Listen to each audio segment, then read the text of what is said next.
Indonesia harus mengakui kekuatan Vietnam. Kekuatan cuy lu, cuy. Kekuatan lu, rebahan lu.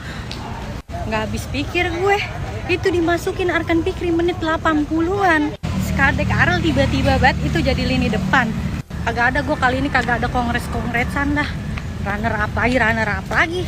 Berapa kali itu dia menang? 3 kali Vietnam. Main oper belakang lagi. Iya, ball position menang lu, mana? Kiper Vietnam menit-menit terakhir rebahan, pengen gue bawain burung batang itu. Dia ngelamain waktu, dia yang marah-marah tuh ofisialnya si Vietnam.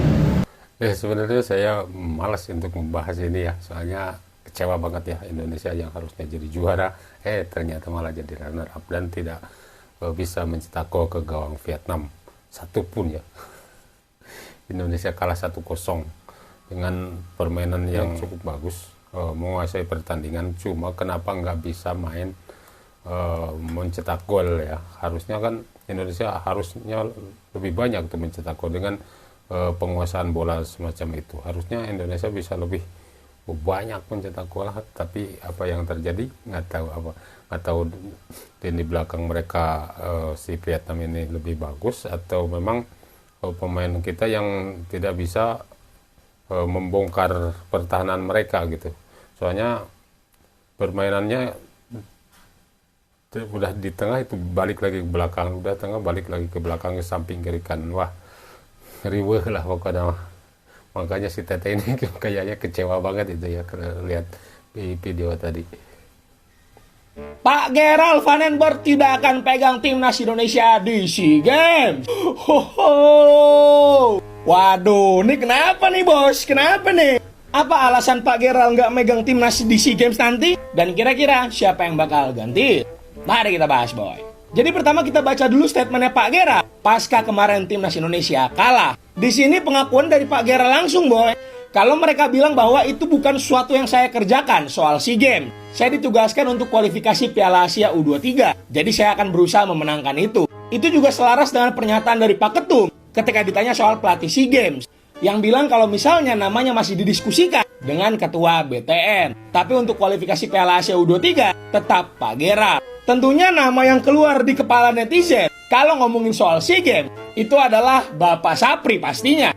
Ini buat lo yang belum tahu kenapa Pak Sapri yang kepikiran, silakan kalian lihat CV beliau, bos. Jangan main-main, bos. Ini berprestasi parah ini. Katanya kan kalau ngomongin soal regional Asia Tenggara, Bapak Sapri lah jagonya. Mau dari Sintayong sampai Gerard Vandenberg, itu nggak bisa ngasih piala di regional Asia Tenggara. Tapi kok gue jadi kepikiran gini ya, boy? Kok bisa ya pelatih-pelatih yang harusnya levelnya di atas Pak Sapri itu nggak bisa ngasih piala di regional Asia Tenggara? Seolah-olah cuma Pak Sapri doang yang bisa juara di regional Asia Tenggara ini sebagai pelatih kepala timnas Indonesia. Kok bisa gitu ya, boy? Bingung gak sih? Kita berandai-andai ya, misal Jurgen Klopp megang timnas Indonesia nih, terus ngelatih di SEA Games atau AFF, masa nggak juara? Vandenberg tuh ngelatih Ajax loh, walaupun tim junior ya. Tapi sampai detik ini masih belum ada pengumuman kalau misalnya Pak Sapri yang akan pegang SEA Games, boy. Kita tunggu aja ya. Kalau dari gue sih, kenapa nggak Vandenberg aja gitu, biar sekalian semuanya U23 dia yang pegang. Biar filosofinya sama nih. Kan lumayan tuh ya, bisa lebih kenal pemain ya. Tapi kalau menurut kalian, gimana, boy? Coba tulis di bawah ya. Terima kasih buat jangan lupa di follow terusnya. Bye.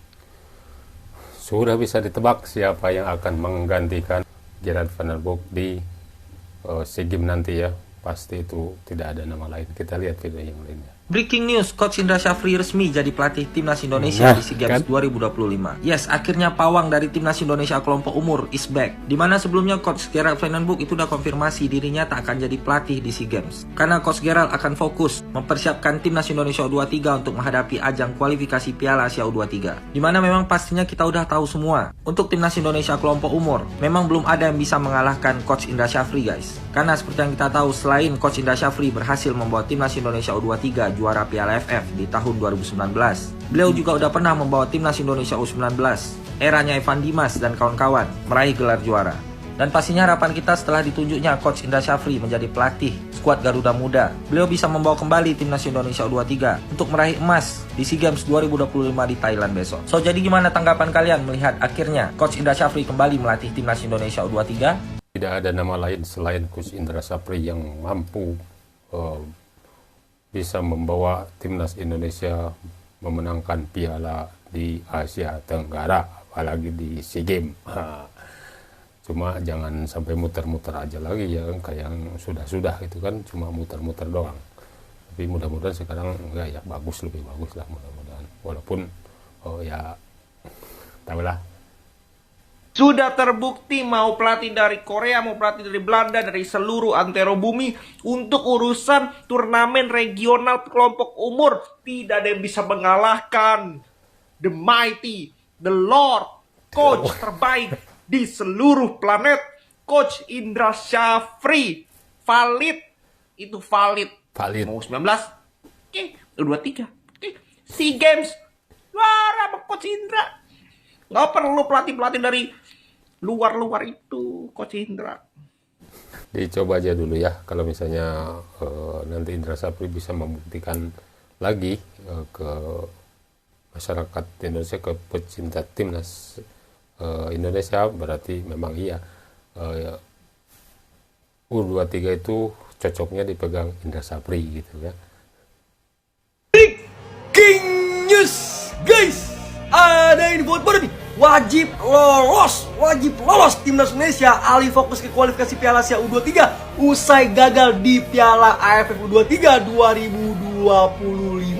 Wajib lolos lagi timnas Indonesia alih fokus ke kualifikasi Piala Asia U23 usai gagal di Piala AFF. Vandenberg dipastikan tetap menukangi timnas Indonesia U23 di ajang kualifikasi Piala Asia 2026 yang digelar di Sidoarjo, di mana Indonesia tergabung di grup J bersama Korea Selatan, Laos, dan Makau.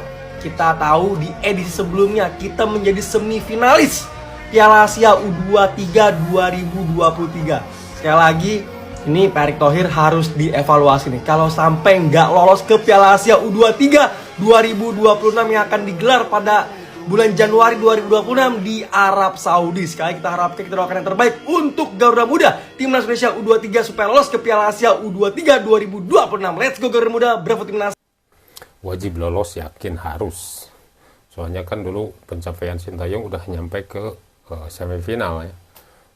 Indonesia berada di peringkat keempat di Piala Asia. Dan sekarang masa kualifikasi aja nggak lolos kan gitu. Karena harusnya jauh lebih baik. Misalnya lolos nanti di kuarter final, bahkan Indonesia harus final gitu ya. Harusnya Indonesia seperti itu. Karena kan pencapaian Sintayong dulu kan udah masuk semifinal. Sudah finish di peringkat 4 ya di Piala Asia U23. Harusnya yang sekarang harus lebih bagus gitu. Karena gantian pelatih itu kan untuk membuat prestasi Indonesia lebih baik gitu. Dulu kan udah semifinal, berarti sekarang maksimal ya, udah minimal final. Walaupun memang misalnya Indonesia nggak jadi juara, walaupun seperti itu harusnya seperti itu.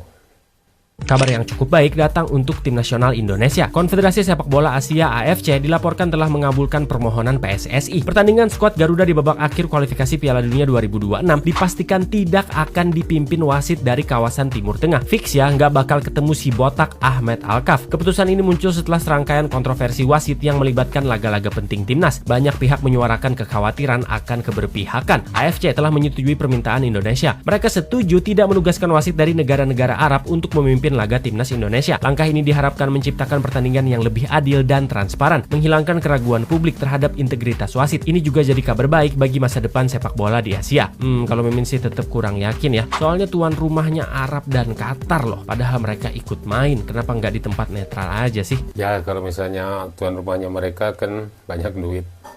Orang-orang negeri onta ini kan banyak duit sekali itu. Apapun bisa dia lakukan ya, mau nyogok wasit, mau apa gitu, masih dia bisa, pasti dia bisa lakukan ya apapun itu. Soalnya kalau misalnya wasitnya dari manapun, kalau misalnya mental wasitnya kayak mental wasit di negeri Konoha, ya saya yakin pasti tetap dicurangi aja, pasti tetap dicurangi terus.